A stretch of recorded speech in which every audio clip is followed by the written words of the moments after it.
Bollywood star నటి సోనం కపూర్ మరోసారి తల్లి కాబోతుంది. ఈ శుభవార్తను ఆమె సోషల్ మీడియా వేదికగా అభిమానులతో పంచుకుంది. 2018లో పెళ్లి చేసుకున్న సోనం, 2022లో వాయుకు జన్మనిచ్చింది. ఇప్పుడు రెండో బిడ్డకు స్వాగతం పలకనుండటంతో అభిమానులు ఆనందం వ్యక్తం చేస్తున్నారు. బాలీవుడ్ నటి సోనం కపూర్ రెండోసారి తల్లి కాబోతుంది.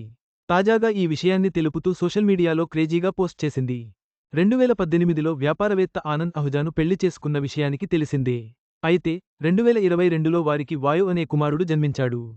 ఇప్పుడు రెండో బిడ్డకు జన్మనివ్వబోతున్నట్లు ఆమె ప్రకటించింది. కెరీర్ పరంగా బిజీగా ఉన్న సమయంలోనే సోనం ప్రేమ వివాహం చేసుకుంది. అయినప్పటికీ భర్త, పిల్లలే తన ప్రపంచం అంటూ సినిమాల్లో కూడా నటిస్తూనే ఉంది. అయితే తాజాగా సోనం కపూర్ క్రేజీగా రెండో ప్రెగ్నెన్సీ గురించి ప్రకటించగానే అభిమానులు శుభాకాంక్షలు చెబుతున్నారు. తన ఇన్స్టాగ్రామ్లో పింక్ డ్రెస్ ధరించి కొన్ని ఫోటోలను అభిమానులతో పంచుకుంది. తన బేబీ బంప్ను ప్రదర్శిస్తూ సంతోషంగా కనిపించింది. కెరీర్, కుటుంబాన్ని సమన్వయం చేసుకుంటూ సోనం ఈ శుభవార్త ప్రకటించింది. ఆమె రెండో ప్రెగ్నెన్సీ వార్తతో అభిమానులు, సినీ ప్రముఖులు ఆనందం వ్యక్తం చేస్తూ శుభాకాంక్షలు తెలుపుతున్నారు. ఈ శుభతరుణంలో ఆమెకు అంతా మంచే జరగాలని కోరుకుందాం. ఈ వీడియో మీకు నచ్చినట్లయితే లైక్ చేయండి. మీ స్నేహితులకు షేర్ చేయండి. మా ఆంధ్రవిలాస్ ఛానల్ను సబ్స్క్రైబ్ చేసుకోండి. పక్కనే ఉన్న గంట గుర్తుపై క్లిక్ చేయడం మర్చిపోవద్దు. తాజా సినిమా వార్తల కోసం ఆంధ్రవిలాస్.net చూడండి.